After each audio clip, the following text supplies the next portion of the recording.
¿Cómo estás, Gabriela? Bueno, ahora ya... A ver, estamos más o menos... Esperamos un minutito más, a ver si alguien más se agrega y se suma. Disculpen el poco tiempo digamos, que tuve para avisarles, pero como les comentaba en el mail, tuve un día un poquitito medio cargado y recién llegué a la casa en ese horario, así que bueno, no tenía mucha opción. Así que bueno, qué sé yo, está por eso. Bien.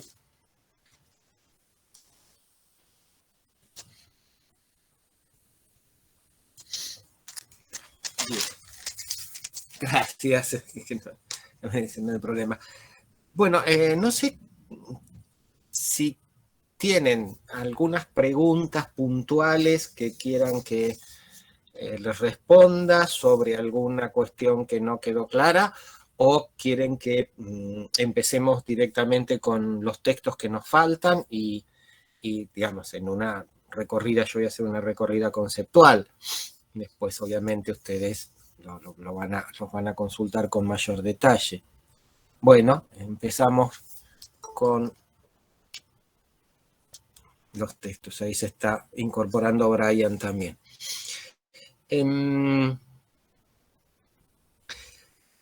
A ver, bueno, vamos a seguir con el texto de Kessler, digamos así. Vemos los dos de Kessler y los cerramos. Este es sobre lo que yo les comentaba sobre el tema de la desigualdad. No sé cómo grabar acá. A ver.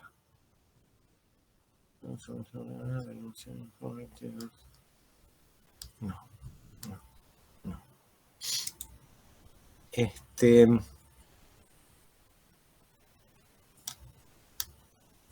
Bueno, no sé cómo grabar porque por ahí quería que quedase grabado para que los compañeros de ustedes pudieran también consultarla. Si alguien sabe, cuéntenme cómo grabar y así es. Sí, Winnie, a ver.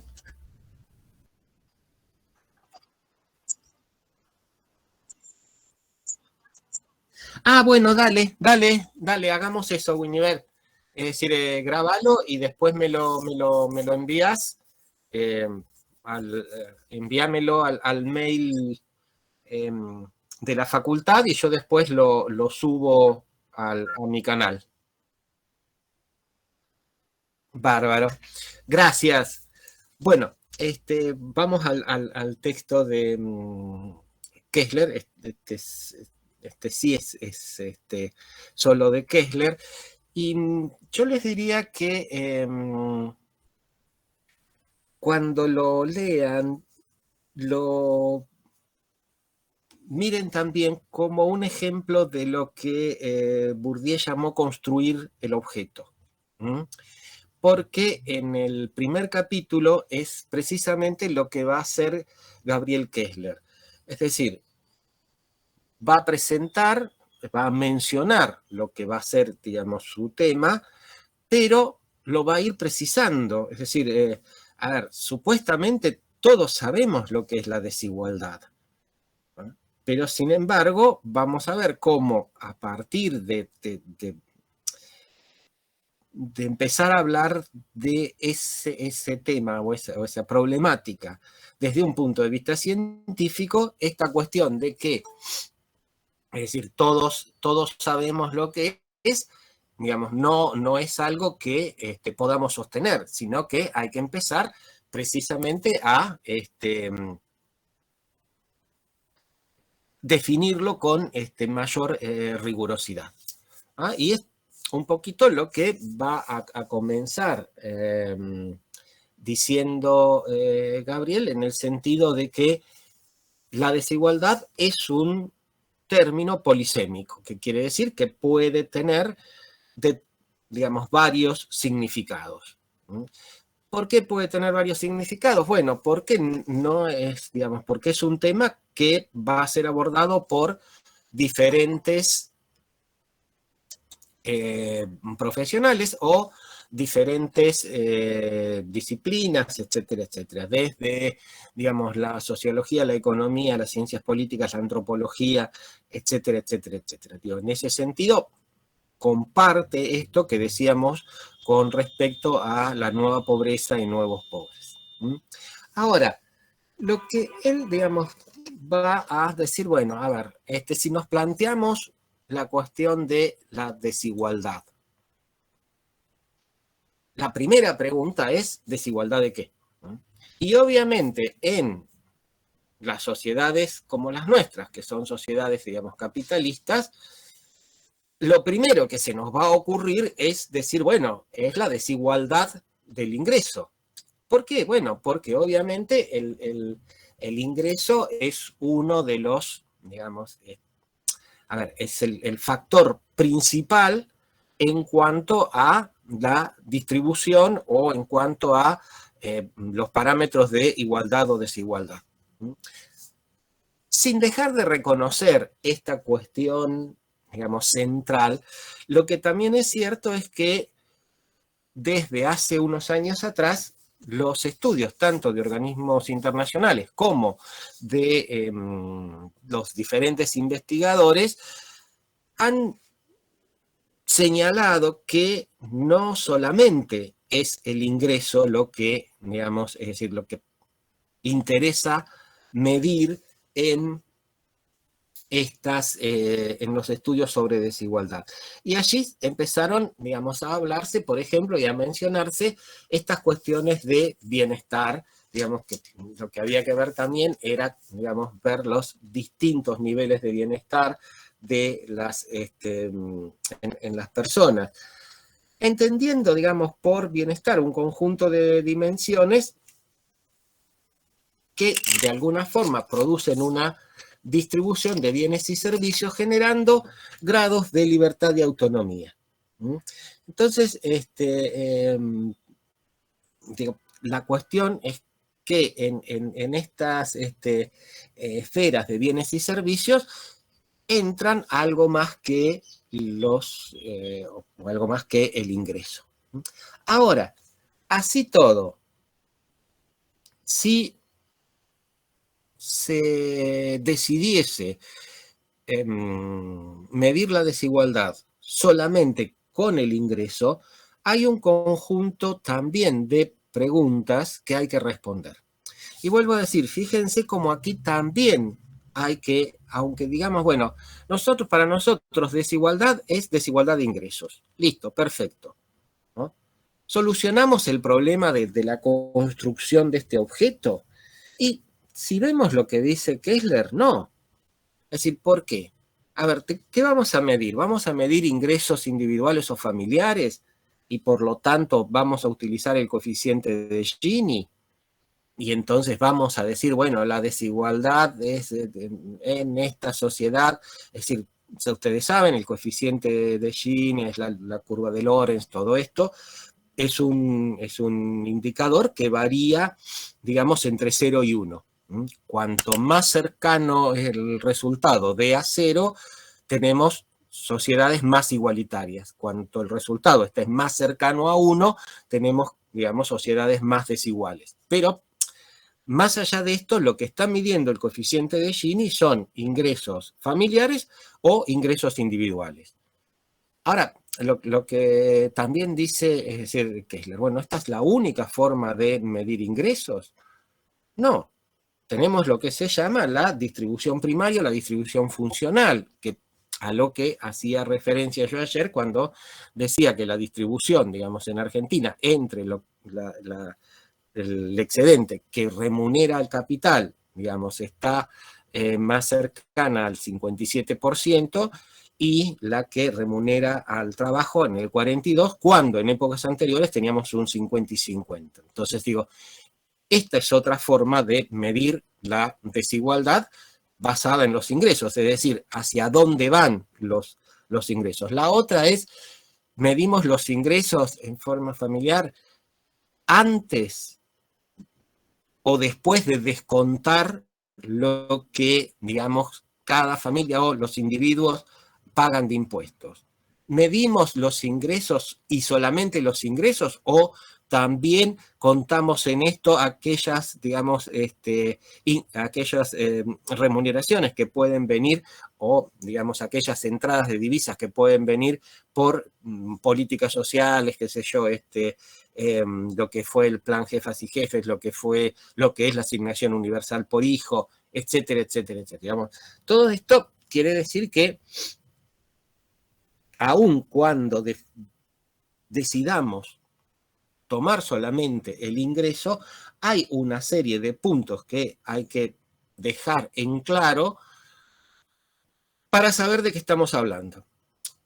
Reitero, esto es lo que Bourdieu llama construcción del objeto.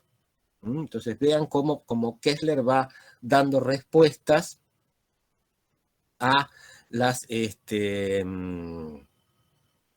a estas cuestiones que son teórico y que son teórico-conceptuales. Ahora,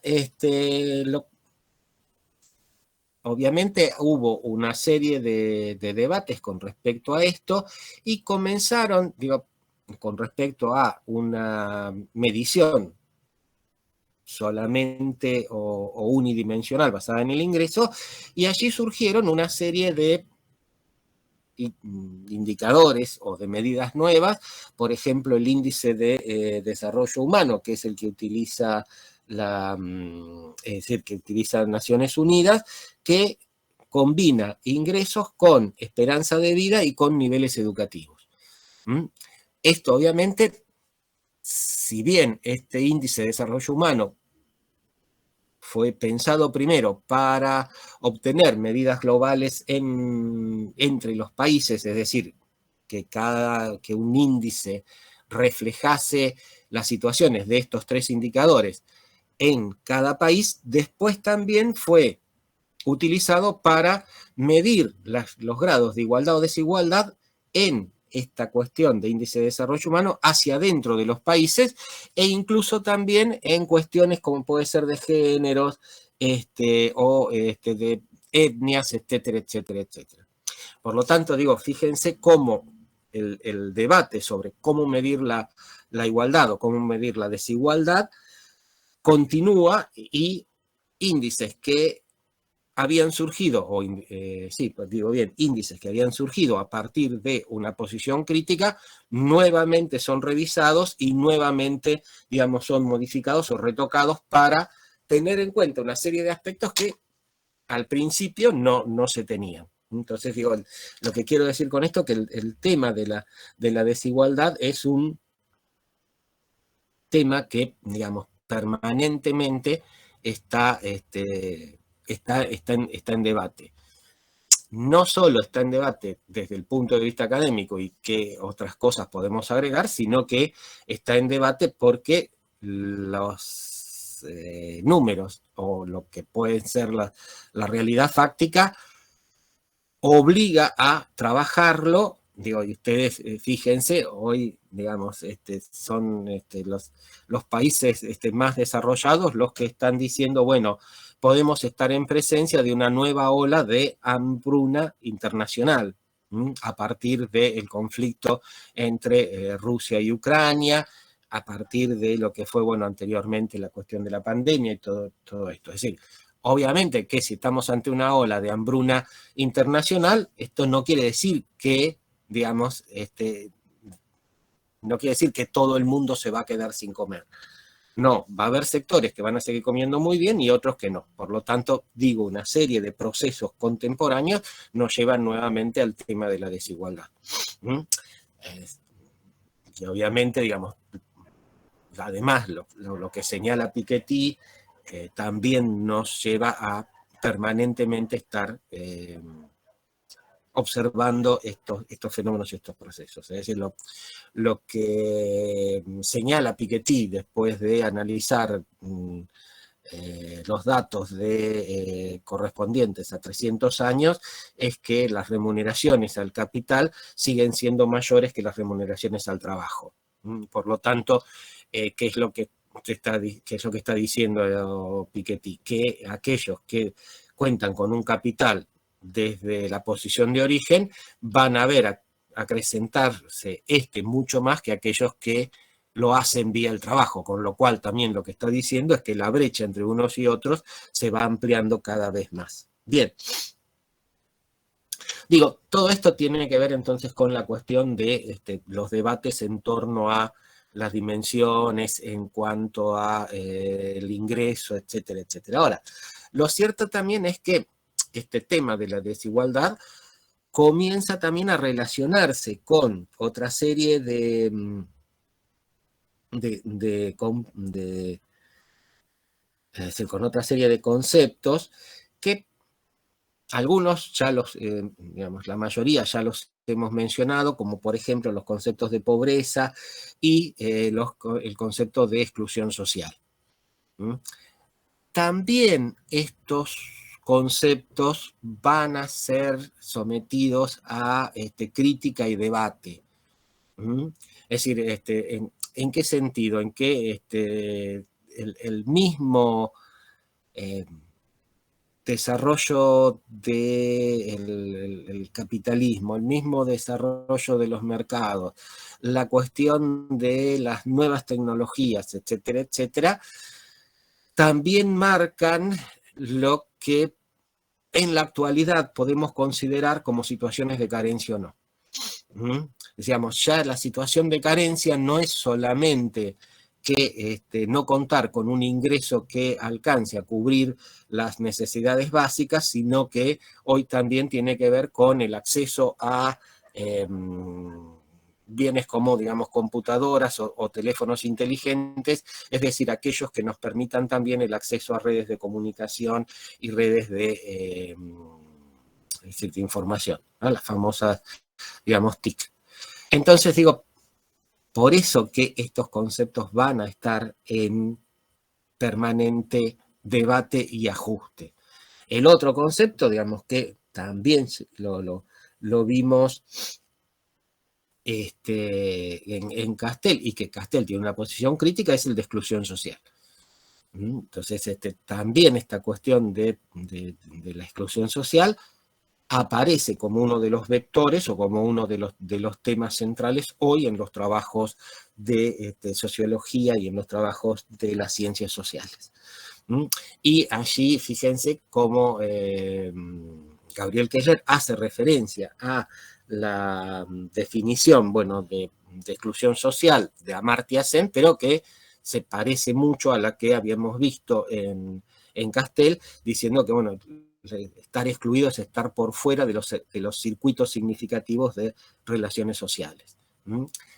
Y aclarando esto, cuando hablamos de exclusión social, tengamos en cuenta que ningún individuo, ninguna persona está fuera de la sociedad. Los excluidos son excluidos de circuitos de relaciones, pero no están por fuera de la sociedad. Entonces, acompañando esta definición, Gabriel Kessler además menciona la de la OIT, que la OIT dice, bueno, puede haber exclusión del trabajo, en el sentido de que hay, digamos, un conjunto de personas, varones, mujeres, que no acceden a la cuestión del trabajo. Puede haber, digamos, exclusión en el trabajo, en el sentido de que aún aquellos que estén trabajando no van a tener el goce pleno de la totalidad de los derechos, es decir, o bien, digamos, no reciben aportes en jubilación, o bien no tienen obra social, o bien no tienen vacaciones pagas, entonces por eso es exclusión del trabajo en el primero, exclusión en el trabajo en el segundo, y después también hay la exclusión de bienes y servicios, es decir, gente que queda por fuera o que no puede acceder al uso de determinados bienes y servicios. Ahora, ¿por qué hablar entonces de desigualdad y relacionarlo con estos conceptos de pobreza y de exclusión social? Y bueno, por una razón muy sencilla, porque como bien señalaba Castel y como también señalan otros, los conceptos de pobreza y de exclusión social en principio parecen referirse a un estado de la población o de ciertos sectores. Cuando digo un estado, lo tomamos como, digamos, una foto. Digamos, lo que queremos, a lo que nos referimos es a identificar, si se quieren, grupos que están en situación de pobreza o en situación de exclusión social. Por eso hablamos del Estado. Ahora, la cuestión es que si estos conceptos llevan a enfatizar esta dimensión del Estado, ¿qué es lo que perdemos? Y perdemos la cuestión de los procesos. Es decir, estos grupos no llegaron acá mágicamente, no llegaron mágicamente a la pobreza, no llegaron por casualidad a la exclusión, sino que acá hay procesos que llevan a esto. Entonces, el concepto de desigualdad nos permite precisamente una mirada sobre la cuestión de los procesos. Por eso que esta relación de conceptos, ¿qué es lo que nos va a permitir? Nos va a permitir ir de los grupos a los procesos y de los procesos a los grupos. Bien, esta es la primera cuestión que nos va a plantear, digamos, Gabriel Castel cuando dice, bueno, hablemos de desigualdad y veamos qué es lo que... dice, bueno, entonces, ¿cuál es la opción que se va a tomar? Bueno, se va a tomar la opción de que la desigualdad es un fenómeno y un proceso con una multiplicidad de dimensiones. Si nosotros decimos, bueno, perfecto, tenemos dimensiones, qué sé yo, la cuestión es qué dimensiones incluir. Y aquí se puede armar algún tipo de despelote, digamos, y además, bueno, decía digamos, la cuestión de las dimensiones también tiene que ver con cuáles son las unidades de análisis que vamos a observar. Ahora, ¿por qué decía que si nosotros decimos, bueno, vamos a tomar una opción que sea multidimensional, es decir, se puede llegar a armar algún tipo de despelotito? Y porque la cuestión es, ¿qué dimensiones incluir? ¿Y cuántas incluir? ¿Y por qué poner un límite? Es decir, podemos hacer entonces caer en lo que se llama una multiplicación indefinida de esferas o de dimensiones, es decir, uno podría decir, bueno, ¿cuáles son las más tradicionales? Bueno, o las más, a las que siempre se ha apelado. Bueno, tenemos, qué sé yo, obviamente, la educación, la salud, la vivienda, etcétera, etcétera. Pero el acceso a la justicia, ¿lo incluimos? ¿Incluimos la cuestión de género? Y si la incluimos, ¿cómo la incluimos? ¿Como una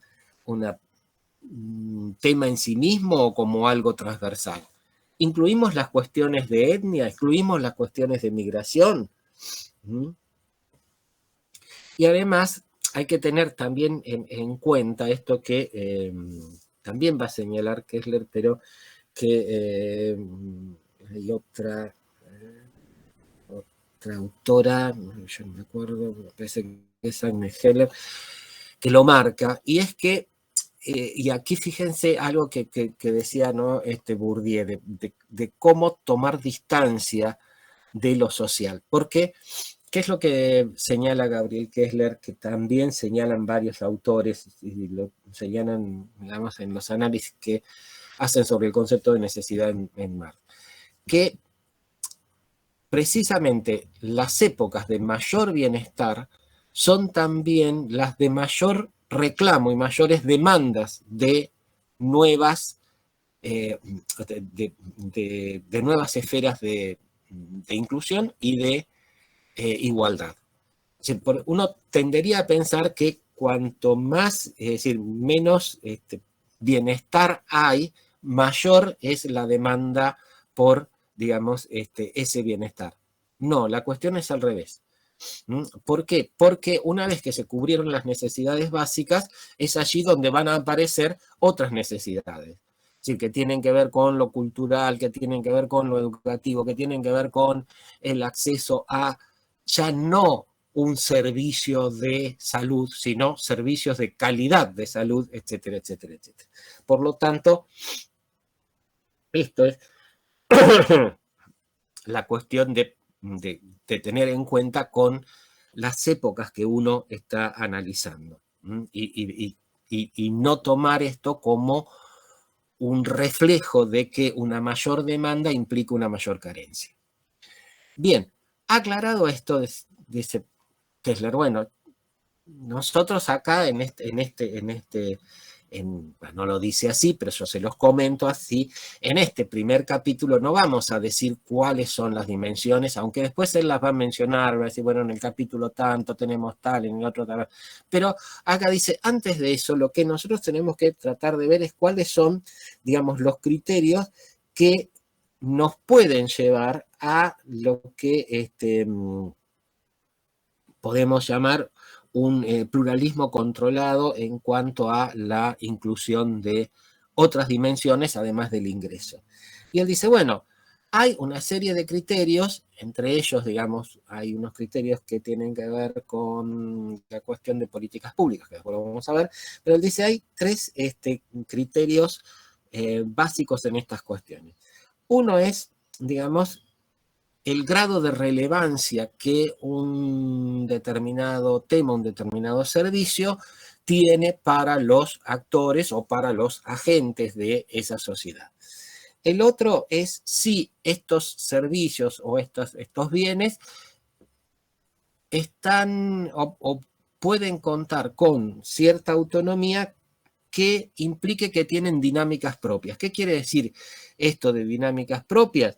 Digamos, que pueden tener una evolución diferente o incluso contrapuesta a la distribución del ingreso.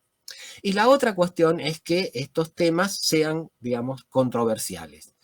¿Controversiales en qué sentido? En el sentido de cuáles fueron los efectos y cuáles fueron los resultados. Es decir, si nosotros tenemos áreas en las cuales no hay discusión en cuanto a los resultados, ¿para qué incluirlas en un trabajo de investigación? Si decimos, mirá, en cuanto a la política migratoria hay consenso en que acá la situación fue una situación regresiva y hoy, digamos, los inmigrantes están en una situación de mayor desigualdad que hace 10 años antes, y en esto hay consenso en cuanto a las investigaciones, los comunicados y los informes de los organismos internacionales, uno va a decir, bueno, ¿para qué? Si lo que nos interesa es saber si hay igualdad o desigualdad y nos están diciendo que hay mayor desigualdad, listo, ya está, no los incluyamos. Ahora, lo que también propone Kessler es combinar estos criterios de relevancia, de dinámicas propias y de controversia con lo que se llama, digamos, los criterios de problemas públicos o de construcción de agenda. Y ustedes, bueno, saben que desde el punto de vista de la administración y sobre todo, digamos, de la administración pública, acá la construcción de agenda es uno de los problemas fundamentales. Es decir, ¿qué es la construcción de agenda? Bueno, es el listado de aquellos temas o aquellos problemas que se van a atender prioritariamente. También sabemos que desde el punto de vista de las relaciones de fuerza, los sectores, digamos, que están ubicados en posición dominante pueden imponer una agenda, dado que, digamos, tienen mayor acceso a los medios de comunicación masiva, tienen mayores canales de comunicación con las cuestiones del gobierno y por lo tanto pueden influir, etcétera, etcétera. Pero, digo, aún teniendo en cuenta todas estas variables, cuando hablamos de la cuestión de problemas públicos, de construcción de agenda, lo que se tiene en cuenta también es que, digamos, un tema para ser abordado tiene que reflejar una preocupación social con sustento estructural. Es decir, acá, ¿qué es lo que dice Kessler? Bueno, hay dos formas, si se quiere, de poder delimitar problemas. Uno que podríamos llamarla de tipo estructural, en donde ¿qué es lo relevante? Lo relevante es la apreciación y, digamos, la posición de un conjunto de expertos. Bueno, a ver, ¿cuál es el problema en tal, qué sé yo, en el partido de La Matanza del conurbano bonaerense? Bueno, el problema es es decir, carencia de, o digamos que el 40% de la población carece del servicio de cloacas. Bueno, ¿y esto por qué? Bueno, tenemos los datos, etcétera, etcétera. Ahora, la otra cuestión es preguntarse, digamos, cuál es el grado o cuáles son los problemas que la población define como tales. Y acá a veces hay discrepancias.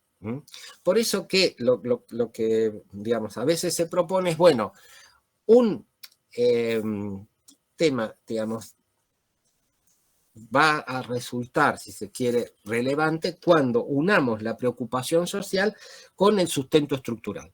Es decir, junto a lo que la población define como problema, la cuestión es también que veamos si estructuralmente esto verdaderamente es un problema.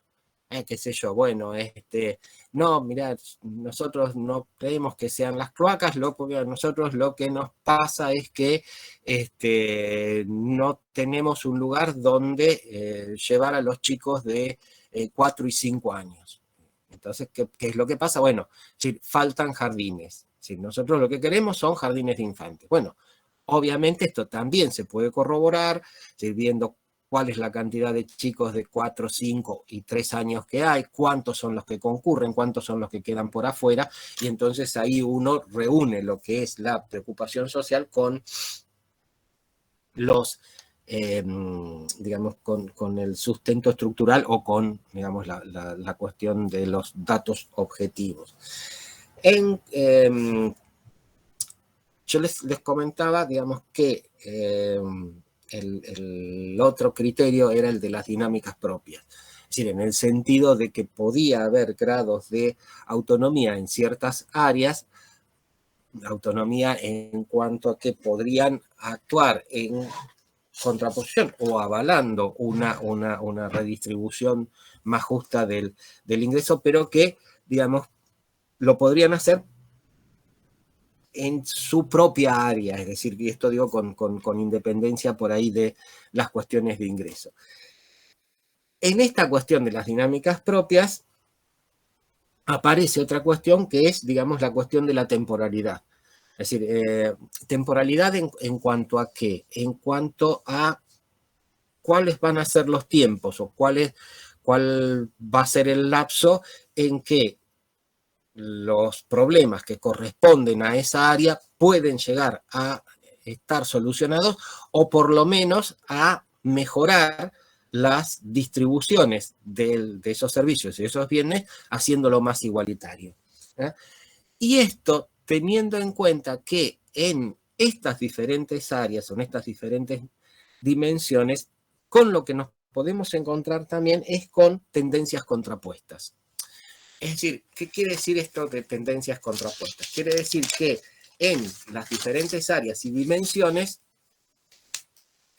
los sentidos y las tendencias de las acciones no siempre son lineales y que se puede avanzar en conseguir una mayor igualdad en algunos aspectos, pero también van a aparecer otros en los que la desigualdad permanece o se acrecienta.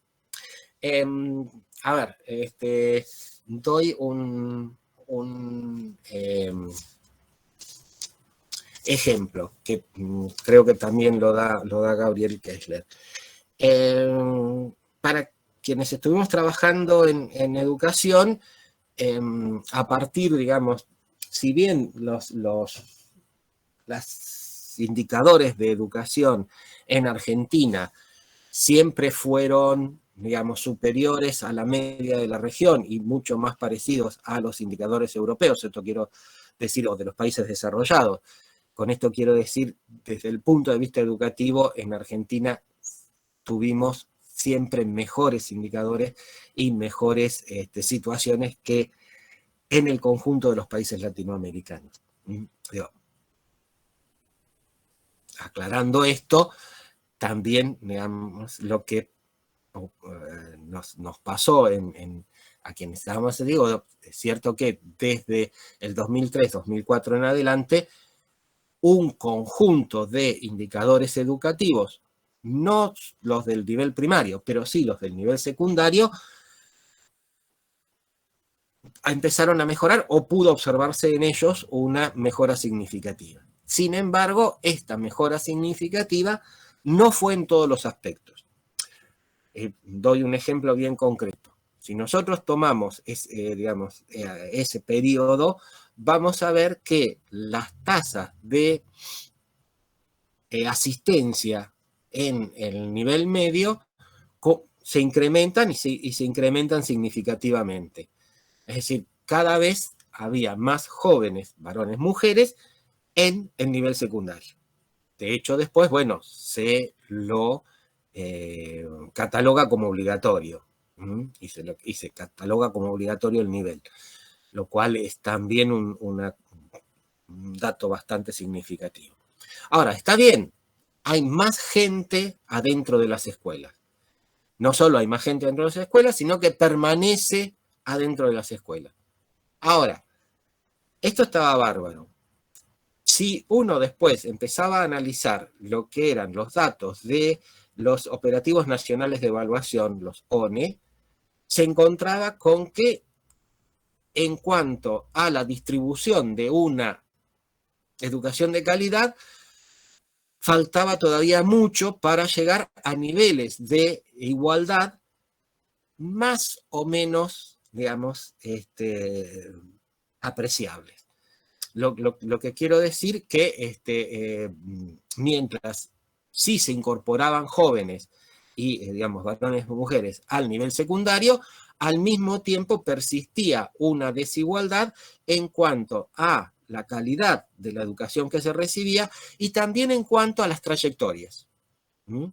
Digamos, había sectores en donde la secundaria en esos momentos era de 5 años, después fue de 6, en donde la mayoría de los y las matriculadas lo hacían en 6 años. En cambio, en otros sectores, esto llevaba entre 1 año y medio y 2 años y medio más, o 3. Con lo cual quiero decir, ahí también había cuestiones de desigualdad. Bueno, a esto es a lo que se refiere Gabriel Kessler cuando habla de las tendencias contrapuestas. Ahora, esto en cuanto a las cuestiones de las dimensiones y cómo trabajarlo.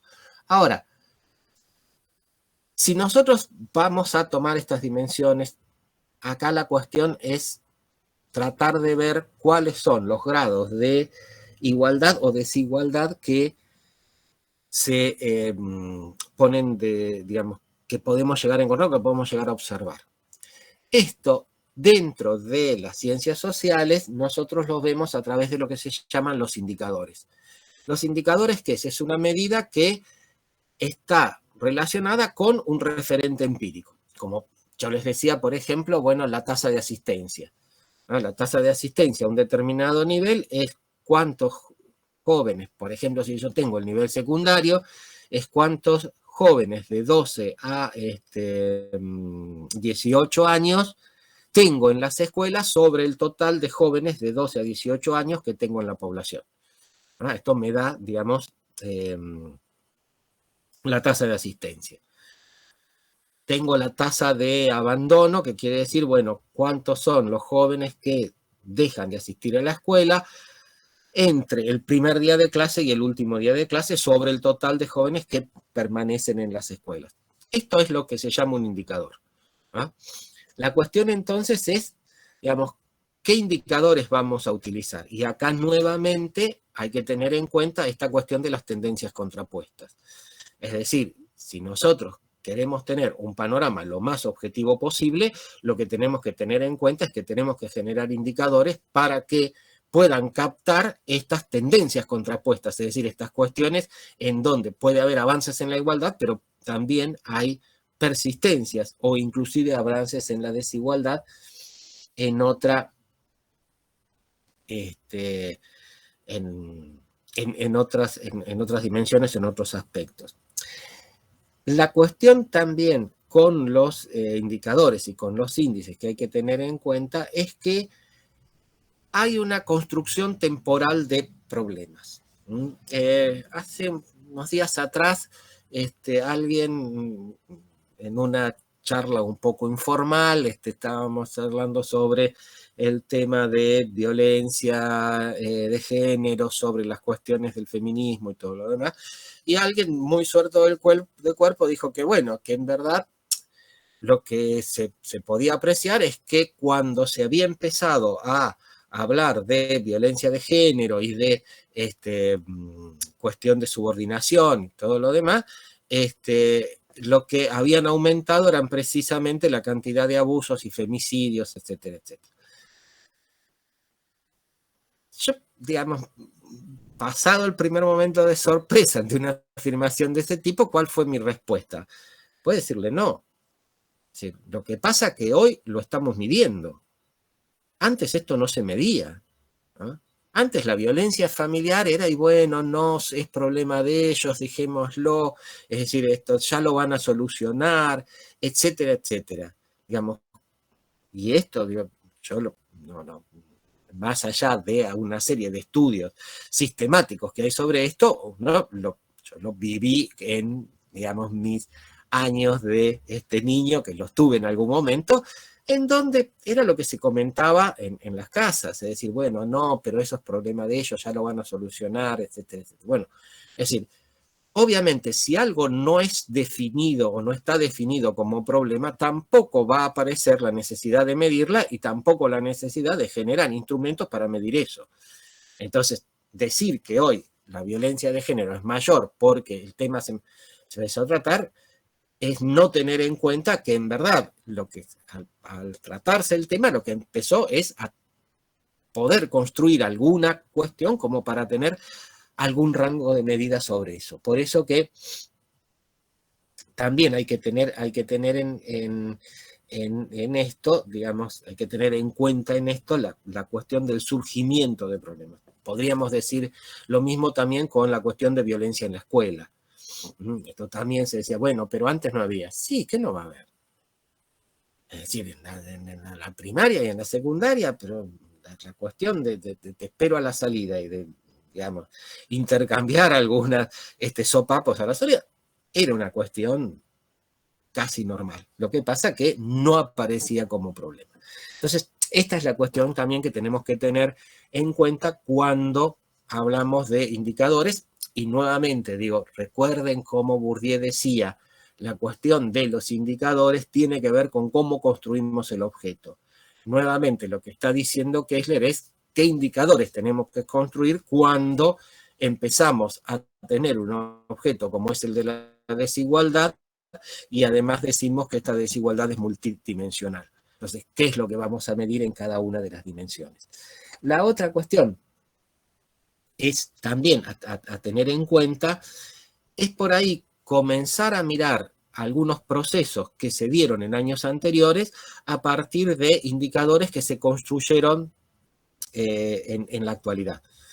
¿Por qué? Porque esto nos puede dar una serie de señales con respecto a revalorizar algunos procesos que se dieron precisamente con anterioridad y en donde esta problemática existía pero no se tomaba en cuenta.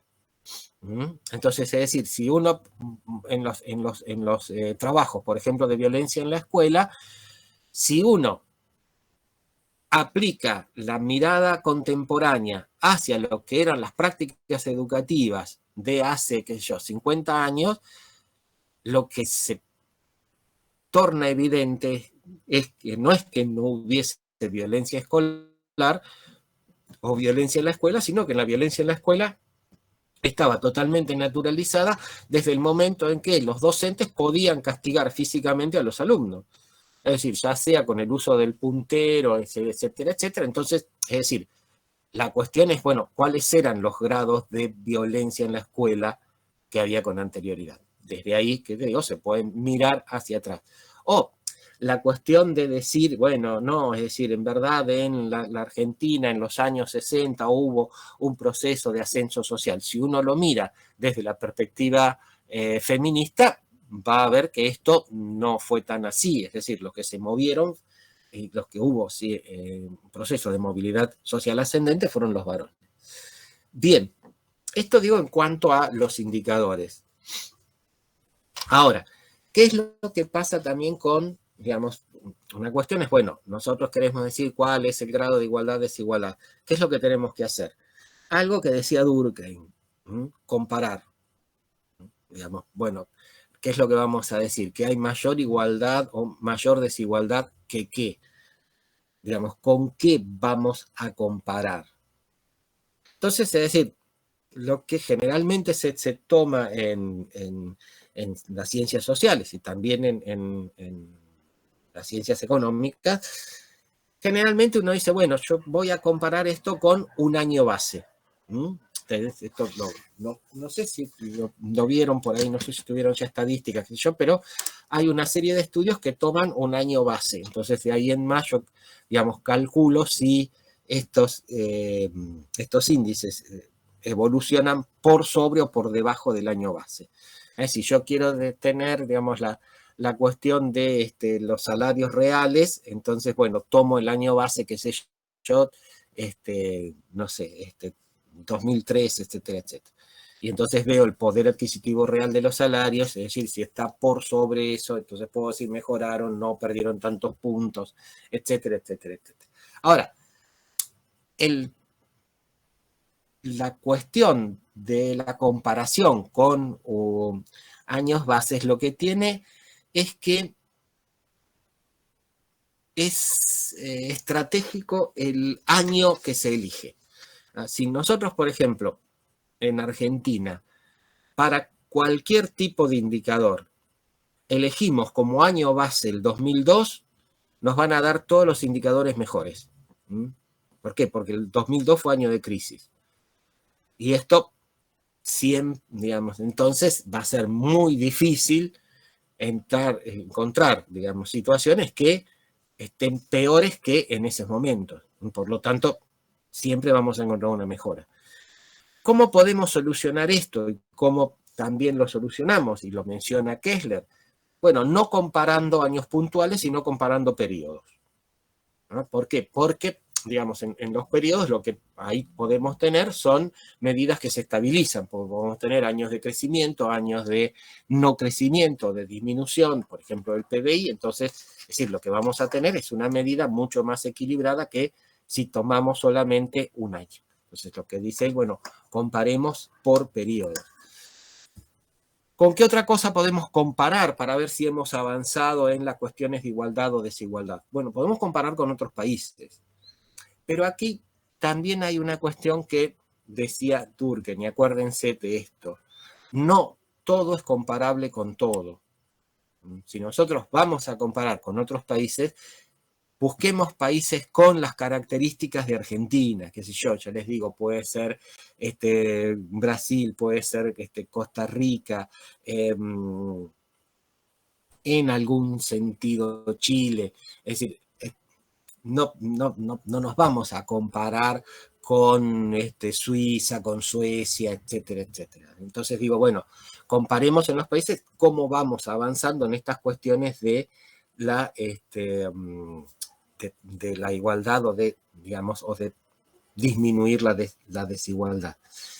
También la cuestión de comparar, digamos, lo que podemos es comparar con otras esferas o con otras, digamos, conjuntos de problemas específicos. ¿Qué quiero decir esto? Bueno, a ver, comparemos qué es lo que pasó en educación con qué es lo que pasó en el acceso a la salud o en el acceso a la justicia. Ahora, la comparación entonces entre sectores, ¿a qué nos lleva? Nos lleva a la cuestión de la eficiencia del gasto. ¿Y esto por qué? Digamos, porque esto hay que tenerlo en cuenta. Obviamente, la cuestión de las desigualdades se mueve en forma directa a las políticas que se aplican en determinados sectores. Es decir,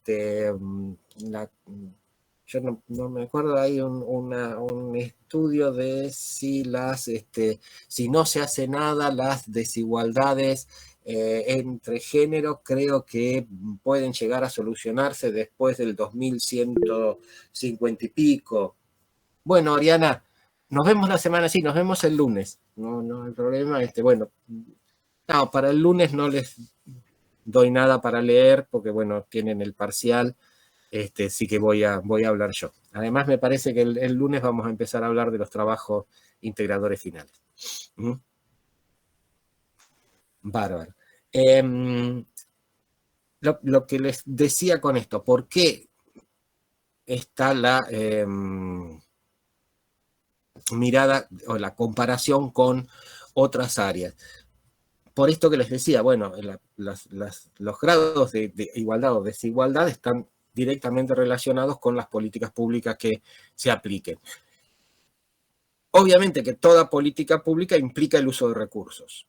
Entonces, si nosotros usamos recursos en una determinada área y esto da un resultado mucho más exiguo de lo que esperábamos, y con, digamos, menores recursos encontramos mejores resultados en otras áreas, esto habla de la eficiencia y de cómo de alguna forma hay que pensar en una redistribución de esos recursos del Estado en la aplicación a las diferentes áreas. Y hay una cuestión que propone Kessler, que es la cuestión de comparar la intensidad de la desigualdad.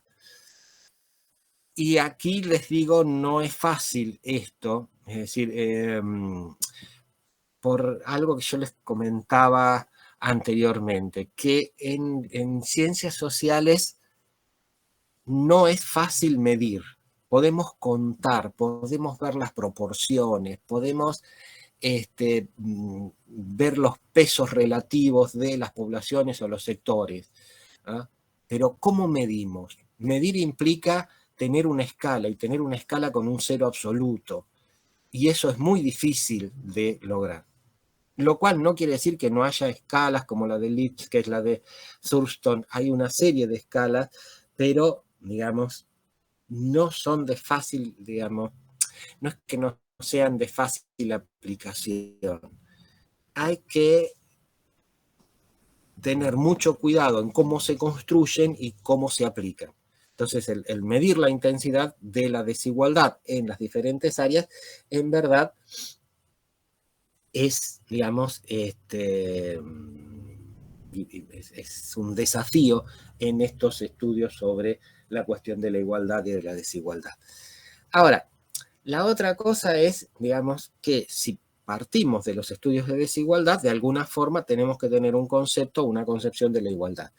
Por eso, ahí está la pregunta de Kessler, digamos, de qué es lo opuesto a la desigualdad. Obviamente que uno dice, bueno, es la igualdad. ¿Igualdad de qué? Y en forma general hay dos grandes criterios o dos grandes perspectivas de cómo percibir la igualdad. Está la que se llama igualdad de posiciones y lo que se llama igualdad de oportunidades. La igualdad de posiciones es que todos los individuos, más allá de las diferencias en las ocupaciones o en los puestos de trabajo, etcétera, etcétera, ocupen un lugar similar en el acceso a bienes y servicios. Esto históricamente se da en los países nórdicos, donde todavía persiste el estado de bienestar, etcétera, etcétera, y son no solo las sociedades más igualitarias, sino también las que han experimentado un crecimiento del PBI más sostenido y más sostenido durante más tiempo. Estos son los últimos datos del Fondo Monetario Internacional. Es decir, los países que más han crecido y que más han sostenido el crecimiento son aquellos más igualitarios. Entre ellos, ya les digo, los países nórdicos. Esto quiere decir igualdad de posiciones. Es decir, a ver, para que nos entendamos. Por ejemplo, había una cuestión muy cercana a la igualdad de posiciones. ¿Se acuerdan que yo les decía que en la década del 70 en Argentina el decil de ingresos más altos percibía 8 veces el ingreso del decil más bajo? Y que después esto aumentó a 30, etcétera, etcétera. La igualdad de posiciones quiere decir esto, es decir, más o menos hay un vector de igualdad bastante firme y todos, independientemente de la posición que ocupen, tienen un acceso similar a bienes y servicios. La igualdad de oportunidades históricamente no la encontramos en ningún lado. Es un supuesto, etcétera, etcétera, interesante, ¿no?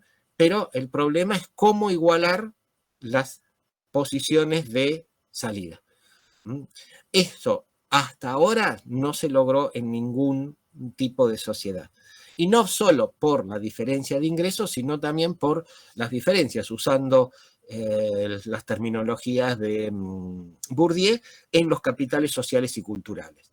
Entonces, la igualdad de oportunidades es decir, bueno, obviamente, digamos, todos vamos a partir de una situación igual y, digamos, los puestos a los que lleguemos y los lugares a los que arribemos tiene que ver con nuestras capacidades, qué sé yo. Por lo tanto, digo, hay una relación entre lo que es pensar la igualdad como igualdad de oportunidades con la percepción meritocrática de las sociedades. Que ya vimos que, digamos, esta percepción de las sociedades, es decir, meritocráticas, se desmembró en, digamos, los países europeos en la década del 80 con la cuestión de la nueva pobreza y también en los nuestros. Por lo tanto, ojo, decir que la cuestión meritocrática se desmembró no quiere decir ni quiere negar la cuestión de los méritos. Son dos cosas diferentes. Una cuestión es esta concepción de que en la sociedad puede haber igualdad de oportunidades, qué sé yo, se dice, bueno, en Argentina en la educación hay igualdad de oportunidades, ¿por qué? Porque la educación es pública, qué sé yo. No, digamos, sí, que haya igualdad de acceso no quiere decir que haya igualdad de trayectorias e igualdad de posibilidades de que estas trayectorias se extiendan y lleguen a los niveles más altos del sistema educativo. El que esas trayectorias lleguen a los niveles más altos del sistema educativo tiene que ver con el capital cultural, tiene que ver con el capital social, tiene que ver con hábitos lingüísticos, tiene que ver con hábitos de consumos culturales, tiene que ver con un conjunto de otras dimensiones más allá de pagar o no una cuota. Bien, por eso la cuestión de las diferencias entre pensar la igualdad como igualdad de posiciones y pensarla como igualdad de oportunidades. Sin embargo, es interesante también ver esta cuestión de la igualdad de oportunidades. ¿Por qué? Porque nos permite precisamente visualizar estas diferencias en las cuestiones de los diferentes grupos, digamos, sociales y políticos. Ahora, la cuestión es también, y que lo va a plantear Kessler, a partir de cuáles son los criterios o los principios sobre los que ver estas sociedades o estas imágenes de sociedades igualitarias o no. Y ahí hay dos nombres, uno es el de John Rawls, que es uno de los que más habla de esta cuestión de las desigualdades, pero él dice que en las sociedades lo que hay que ver son mecanismos que tiendan a minimizar estas desigualdades, pero al mismo tiempo a conservar aquellas que son beneficiosas para la totalidad de la sociedad. Por lo tanto, digamos, el planteo de Rawls es que hay de Rawls, como quieran ustedes llamarlo, que hay un núcleo de desigualdades que resultan legítimas. Esto va a ser replanteado por un conjunto de autores, es decir, que ahora no vale la pena recorrerlos, pero digo, es un concepto que ha tenido bastante críticas de diferentes lados. Y el otro aporte es el de Michael Walzer, que dice que en verdad las sociedades más igualitarias son aquellas en las que no existe un único principio, digamos, rector, a partir del cual, digamos, a partir del cual establecer las desigualdades, y que, digamos, mucho menos si ese principio rector es el del dinero. Lo que él dice, bueno, que hay que ampliar las esferas y por lo tanto también los principios de distribución, y ver a partir de allí cuáles son los márgenes de igualdad o desigualdad que hay en estas diferentes dimensiones, y cómo estas diferentes dimensiones pueden ir equiparándose o pueden ir contrarrestando las diferencias de los ingresos. Esto lleva entonces también a que cuando hablemos de desigualdad, lo que tenemos que medir en estas dimensiones son las brechas entre los diferentes sectores. Estas cuestiones de cuánto se alejan o cuánto se acercan a la obtención y al acceso a servicios y bienes los diferentes sectores en las diferentes esferas. Y, digamos, va a cerrar el capítulo Kessler hablando de las causas y de las consecuencias de la desigualdad. Obviamente que, digamos, las causas de la desigualdad también, en este sentido, hay que decirlo, tienen o se reconoce una fuerte, digamos, presencia de las particularidades en las diferentes sociedades. Digo, no en todas las sociedades las causas de la desigualdad son las mismas. De acuerdo a cada sociedad y a cómo, digamos, se fue generando la historia y cómo se fueron dando las relaciones de fuerza y las relaciones entre los sectores dentro de esas sociedades, tenemos los niveles de desigualdad. Sin embargo, hay algunos planteamientos generales, como por ejemplo los de Chartilly, que dice, bueno, es decir, Chartilly va a hablar, por un lado, de lo que él llama los pares, configuración de pares categoriales. Digamos, lo que plantea Chartilly es que hay una configuración de categorías como que varón, mujer, blanco, negro, nativo, inmigrante, que de alguna forma están, o que son categorías que implican que de alguna forma están en la base de una distribución desigual de los ingresos. Y esto por cuestiones culturales de poder y todo lo demás. Y que al mismo tiempo hay mecanismos que llevan a la persistencia de las desigualdades. Retomo en esto los trabajos de Piketty en el sentido de cómo hay mecanismos que remuneran, digamos, prioritariamente al capital en vez de remunerar enfáticamente al trabajo. Y estos mecanismos, ¿qué es lo que hacen? Hacen la persistencia y el énfasis o el incremento en los niveles de desigualdad. Y el otro autor es Luis Regaires, que tiene un trabajo muy interesante sobre América Latina, en donde lo que pone de manifiesto es que en la historia de los países latinoamericanos hubo mecanismos de apropiación y expropiación de recursos y oportunidades, y que estos fueron de alguna forma, no digo monopolizados, pero sí acaparados por determinados sectores, en detrimento de otros sectores que quedaron excluidos de estos recursos y de estas oportunidades. A ver, chicos, en nuestra historia esto es muy evidente si uno lo ve en el reparto de tierras, ¿no? Y cómo fueron, digamos, los sectores de más altos recursos los que se vieron beneficiados en este reparto de tierras, aun cuando las inversiones para la obtención de estas tierras fueron totalmente estatales. Como por ejemplo, esto se vio en las campañas al desierto de Roca.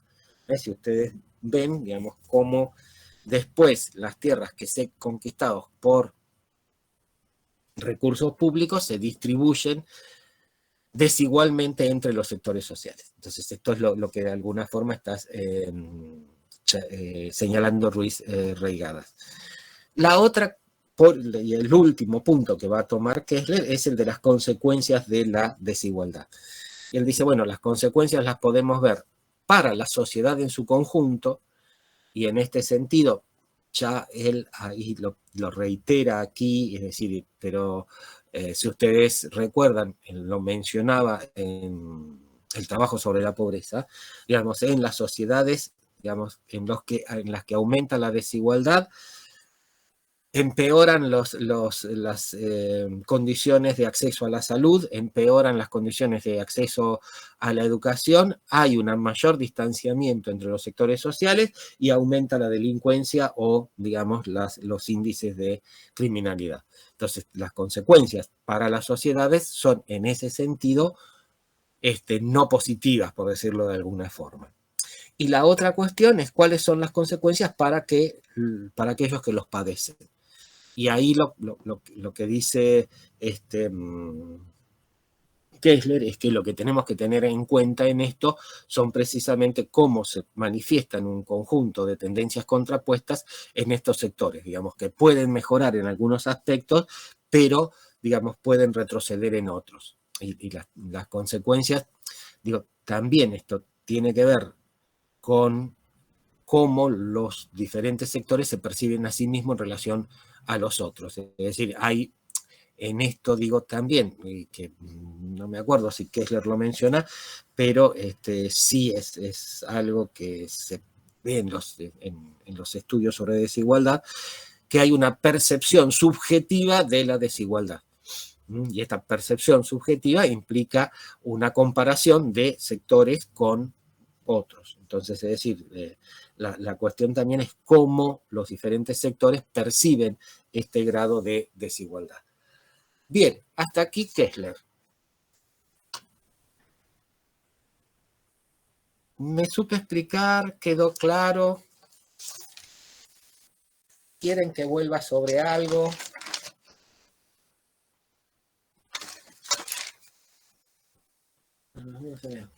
Bárbaro. Bueno, Oriana.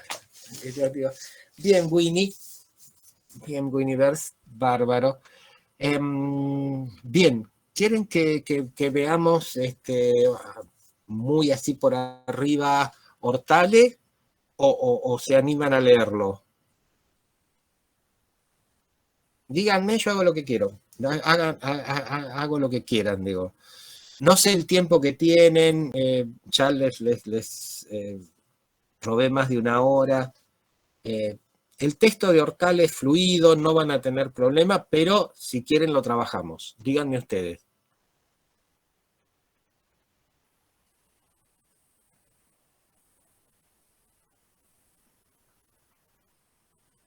No sé, no tengo respuesta, chicos, chicas. Lo trabajamos, lo leen ustedes. Bueno, bárbaro, Gulliver, sí, es bastante fluido. No sé qué dicen los demás. O si están.